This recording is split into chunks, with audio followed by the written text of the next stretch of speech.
આગળ વાત કરીએ માણાવદરથી ભાજપના ધારાસભ્ય અરવિંદ લાડાણી વિવાદમાં આવ્યા। ગામડાનો વિકાસ કરવો તે અમારી નેમ છે, કહ્યું લાડાણીએ। શહેરનો વિકાસ અમારાથી જોવાતો નથી, શહેરમાં અમને ફાવતું નથી। વિડીયો વાયરલ થતા જ સોશિયલ મીડિયામાં લાડાણી ટ્રોલ થઈ રહ્યા છે। લોકોએ કમેન્ટ કરી લાડાણીને સવાલો પૂછ્યા। લોકોએ પૂછ્યું કે એક ગામનો વિકાસ તો બતાવો। ઘણી ચોખવટ કરી, અમે ગામડા ભેગા જ છીએ, ગામડાનો વિકાસ કરવો એ જ અમારી નેમ છે। મિત્રો, હું આજે પણ ગામડામાં જ રહું છું, દિનેશભાઈ ગામડામાં રહીએ છે। સિટીમાં અમને ફાવતું નથી, સિટીનો વિકાસ અમારાથી દેખાતો નથી। તો માણાવદરથી બીજેપીના ધારાસભ્ય અરવિંદ લાડાણી આ તેમની વાતને કારણે ટ્રોલ થઈ રહ્યા છે। ગામડાનો વિકાસ કરવો એ જ અમારી નેમ છે, શહેરનો વિકાસ અમારાથી જોવાતું નથી તેવી વાત લાડાણીએ કરી હતી। શહેરમાં અમને ફાવતું નથી તેવું પણ તેમણે કહ્યું હતું અને તેમનો આ વિડીયો સોશિયલ મીડિયામાં વાયરલ થયો ત્યારે લાડાણી ટ્રોલ થઈ રહ્યા છે। લોકોએ કમેન્ટ કરી અને લાડાણીને સવાલ પૂછ્યા। લોકોએ પૂછ્યું કે એક ગામનો વિકાસ તો બતાવો। તો આ રીતે અરવિંદ લાડાણી વિવાદમાં આવ્યા છે। માણાવદરથી ભાજપના ધારાસભ્ય અરવિંદ લાડાણી કે જે આ પ્રકારની વાત કરી રહ્યા હતા, શહેરનો વિકાસ અમારાથી જોવાતો નથી, ગામડાનો વિકાસ કરવો એ જ અમારી નેમ છે, શહેરમાં અમને ફાવતું નથી તેવી વાત પણ અરવિંદ લાડાણીએ કરી હતી। તેમનો આ વિડીયો સોશિયલ મીડિયામાં વાયરલ થયો અને વિડીયો વાયરલ થતાં જ ધારાસભ્ય ટ્રોલ થયા છે અને લોકો તેમને કમેન્ટમાં અનેક સવાલો પૂછી રહ્યા છે। ગામડાનો વિકાસની જે વાત તેમના દ્વારા કરવામાં આવી રહી છે ત્યારે લોકો પૂછી રહ્યા છે કે એક ગામનો વિકાસ તો બતાવો।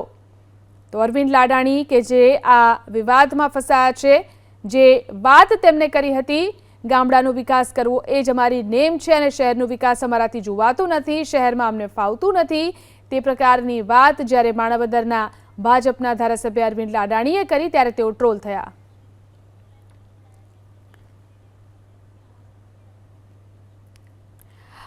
આપણી સાથે કોંગ્રેસના મુખ્ય પ્રવક્તા ડોક્ટર મનીષ દોશી જોડાયા છે। મનીષભાઈ, જે વાત લાડાણી કરી રહ્યા છે, સૌથી પહેલા તો તમને એ સંભળાવવા માંગીએ છીએ કે તેમને શું કહ્યું।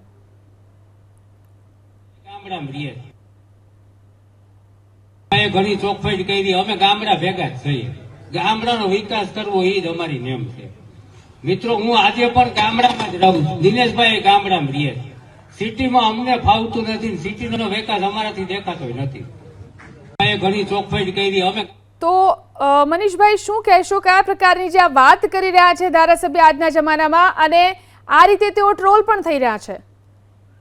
નહીં, એટલે નિશ્ચિતપણે બે બાબત બહુ સમજવા જેવી છે। હું એ કેમ ટ્રોલ થઈ રહ્યા ને એમને શું કામ કીધું હશે, પણ એમને જે હકીકત કીધી છે એ છે કે ભારતીય જનતા પાર્ટીની ભ્રષ્ટ સરકારની અંદર ખેડૂત ખેતીને ગામડાને બરબાદ કરવાની ભાજપાની નીતિ લાંબા સમયથી અમલમાં છે અને એના કારણે ગામડાઓ ખાલી રહ્યા છે। એબીપી અસ્મિતા સહિત અનેક વખત કાર્યક્રમ આપણે દેખાડે કે ગામડા ખાલી થઈ રહ્યા છે અને ખાલી થવા માટે સ્થાનિક રોજગારનો અભાવ, સ્થાનિક કક્ષાએ વ્યવસ્થાનો અભાવ, સ્થાનિક કક્ષાએ પાયાની સુવિધાનો અભાવ, સ્થાનિક કક્ષાએ શિક્ષણની વ્યવસ્થાનો અભાવ, સ્થાનિક કક્ષાએ આરોગ્ય સેવાનો અભાવ અને સ્થાનિક કક્ષાએ ટ્રાન્સપોર્ટેશનનો, ખાસ કરીને એસટીના બસો। એટલે કે હું આપના માધ્યમથી કઈ 5000 કરતા વધુ એસટીના બસના રૂટ બંધ કરી દીધા ગામડામાં।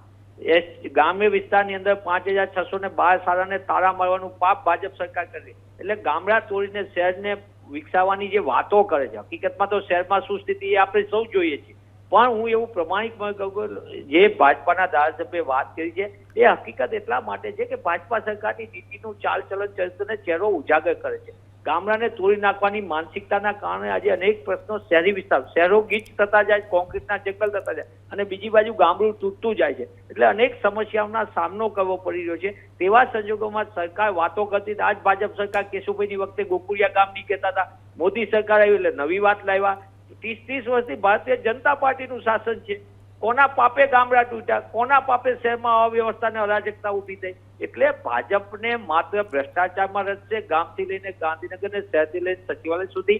હું અરવિંદભાઈ અને ભાજપાના થોડુંક ભૂલથી બી સાચું બોલનારા જનપ્રતિનિધિ કહેવા માંગુ છું કે તમે એ કેમ હકીકત સ્વીકારતા નથી કે ભાજપાની ખેડૂત વિરોધી નીતિના કારણે ખેડૂતો પારાવાર દેવામાં ડૂબી ગયા છે। ભાજપાની ખેડૂત વિરોધી નીતિના કારણે અત્યારે ગ્રામ્ય વિસ્તારની અંદર રોજગારનો ફાંફા પડી રહ્યા છે। ભાજપા સરકારના પાપે શિક્ષણ સંપૂર્ણપણે તાળા લાગી રહ્યા છે। ભાજપાના પાપે ગ્રામ્ય વિસ્તારની અંદર આરોગ્ય સેવાઓ પડી ભાંગી છે, ભાજપા સરકારના પાપે એસટી બસોને બંધ કરવામાં આવે છે રૂટ, તો આ પાયાની મૂળભૂત અસુવિધાના કારણે જે તકલીફો પડી રહી છે એના કારણે ગામડામાંથી શહેર તરફ પલાયન વધ્યું છે અને સરકાર કરોડો રૂપિયાના ગ્રામ્ય વિકાસના બજેટના નામે પછી નકલી કચેરી આવે, મનરેગામાં મોટા પાયે ભ્રષ્ટાચાર આવે, સિંચાઈ યોજનામાં ભ્રષ્ટાચાર આવે, એ ચેક ડેમના નામે હોય, બોરીબંધના નામે હોય કે અન્ય યોજનાના નામે હોય. આ કડવી વાસ્તવિકતા લોકો સમક્ષ છે અને એના માટે જ હું આપના માધ્યમથી કહેવા માંગુ છું કે ગુજરાતમાં ભારતીય જનતા પાર્ટીની ભ્રષ્ટ સરકારના પાપે 30 વર્ષથી અને 11 વર્ષથી કેન્દ્રમાં મોદી સરકારના પાપે ગુજરાતની અધોગતિ થઈ છે. ખાસ કરીને ગામના 18,000 ગામોની અંદર 3 ગામ વચ્ચે તલાટી, 3 થી 5 ગામ વચ્ચે ગ્રામ સેવકની મોટાભાગની જગ્યા નાબૂદ કરી દીધી. એના કારણે ગ્રામ્ય વિસ્તારની સ્થિતિ સતત કથળતી જાય છે. આપણા સૌના માટે ચિંતાનો વિષય છે.